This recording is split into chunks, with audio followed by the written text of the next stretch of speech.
So this is kind of a different form of video that I normally don't do. It is actually commentary on what is very much out there right now in social media, the news, what have you. It is the Mackenzie Cirillo case. I don't even know if I said that right.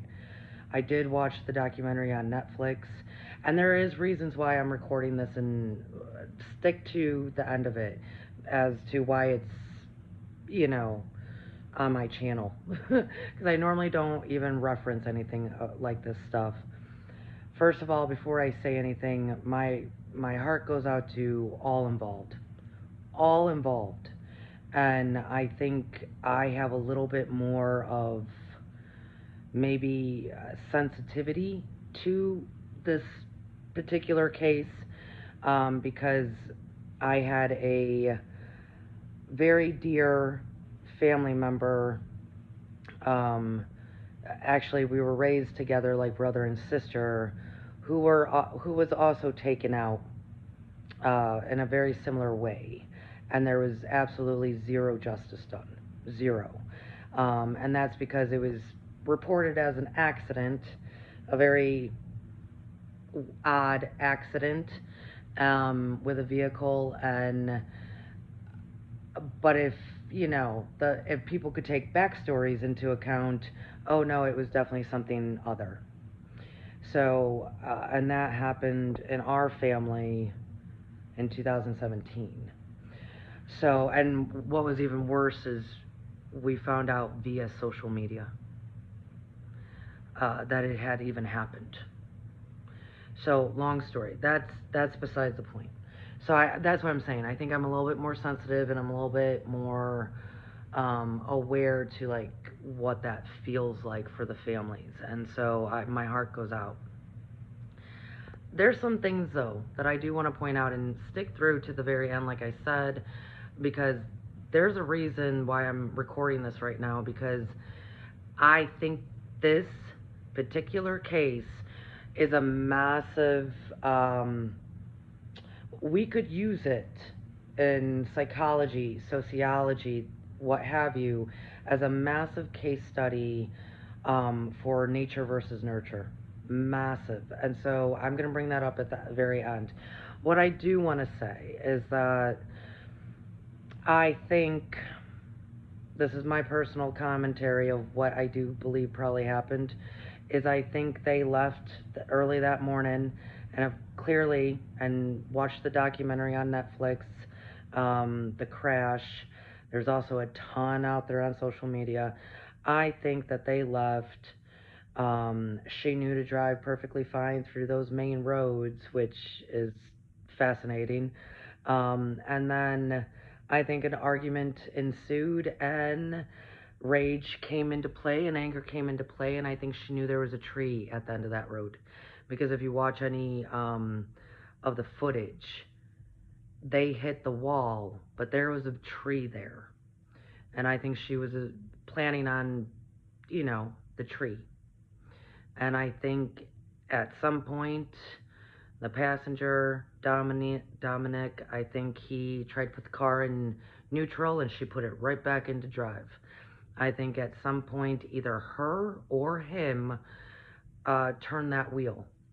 And if she turned that wheel, it's because she realized at the very end, oh my goodness, we would actually live.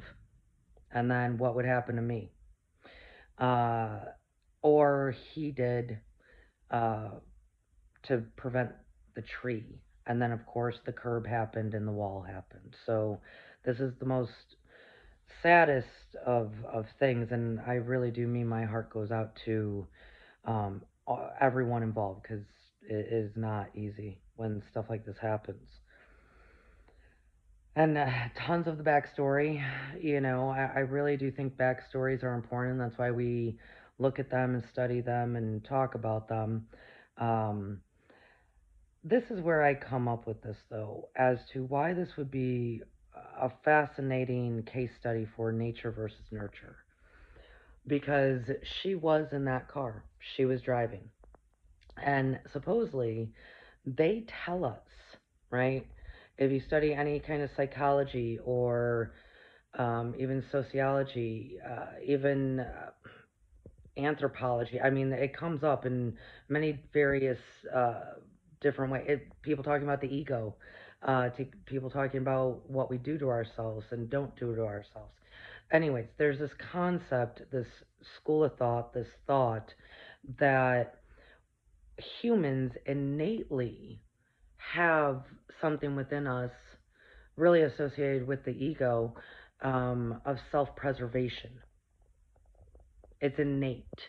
So we think this and we're taught this, and this is why, if someone is going to do something to themselves, they might have to put rocks in their pockets or what have you, right? They might have to go at very fast speeds in case they change their mind, because somewhere they say innately within all human beings, we have this concept of self-preservation. We will ultimately, that aspect within us will kick in and stop whatever we're doing.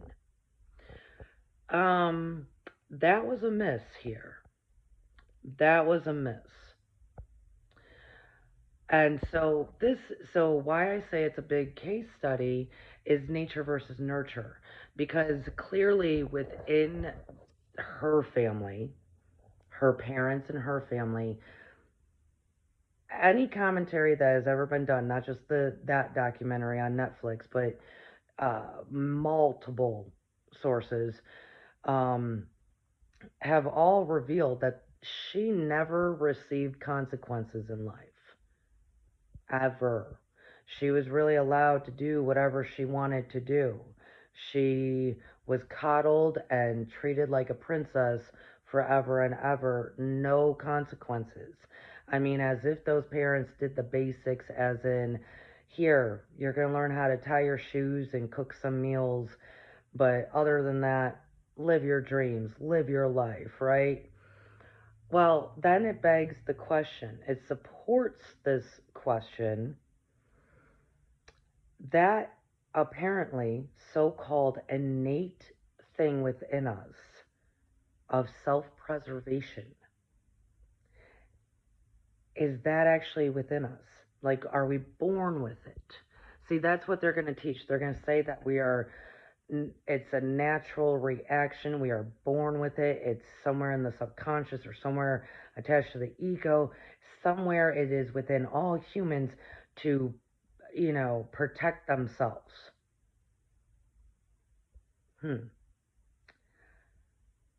So here's some questions then that we need to maybe really look at. And is it also because of the grand amount of social change that's happened that maybe, that innate thing within us is diminishing? But the real question is if that is within us, like we're born with it, and it's like this small little bit. Because when we're born, we're not even thinking about, it's not even probably even present because someone is taking care of us. We're nurtured, right? Nature versus nurture. That does it lead to this idea that, let's say it's there and it's a really small amount. Does that develop over time within us humans, the innate self protection, self, you know, is that developed over time as we grow, as babies, young, children, young adults? Does that develop and grow within us because we receive and experience life consequences? Like, do we only know that we have self preservation because we experience the consequences in the first place?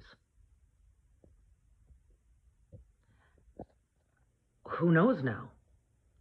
Because we have this case here of apparently someone who never really had to suffer consequences growing up, who clearly had no self preservation.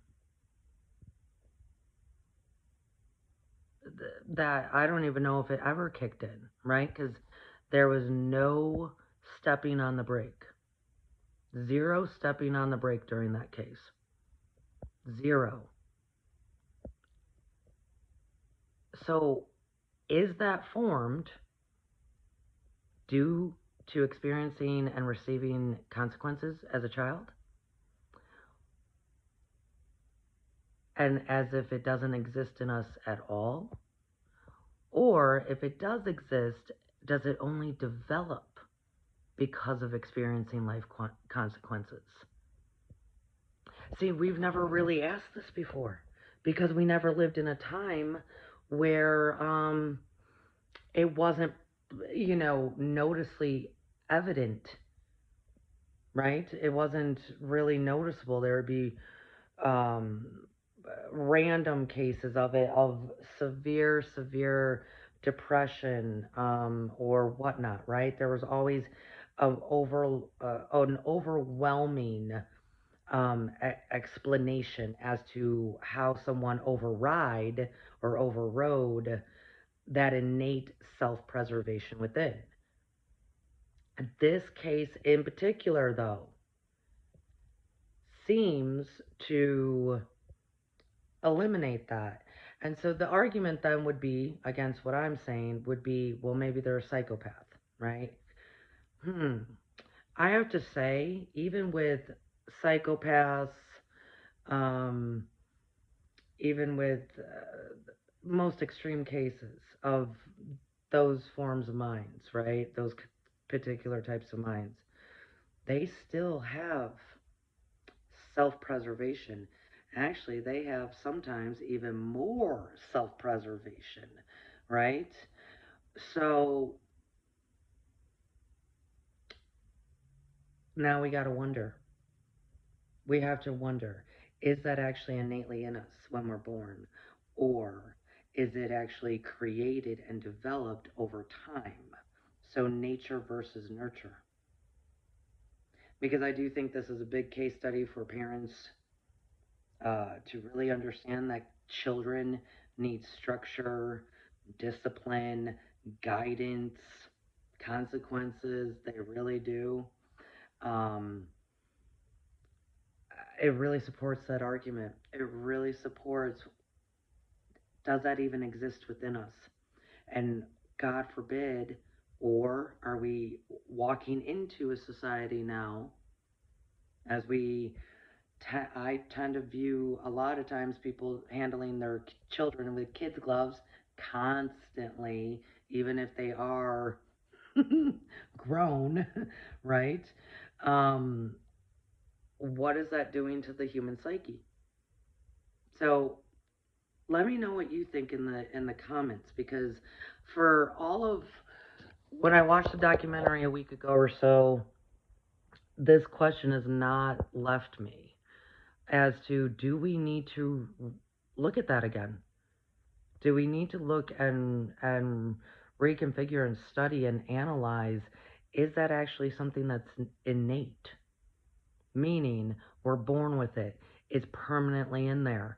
Self-preservation, we have it. Is that true or not? Or do we develop it because of the consequences that we receive? Huge case study, and I bet you if we actually formed that question, that hypothesis, and started looking at some other cases, hmm, I think that's something we need to know moving forward. I really do. So I love you all. This is a very unfortunate, horrible. Um, it's just unfortunate and horrible. And so, like I said, my heart goes out to everyone involved. Um, I think we need to look at this as in a, maybe not even so much in a social way as in, ooh, all the different, you know, how is she doing in prison and what's this and that. Like, we really need to maybe use this to analyze and rethink about human behavior moving forward, especially in a world where me uh, seems just overwhelmingly present within that me, is there actual true self-preservation or not? Fascinating. Fascinating. I love you all. Cheers. Let me know what you think. Yeah, truly unfortunate. Um, my heart and soul, um, very much understands. So I love you all. Cheers. Peace.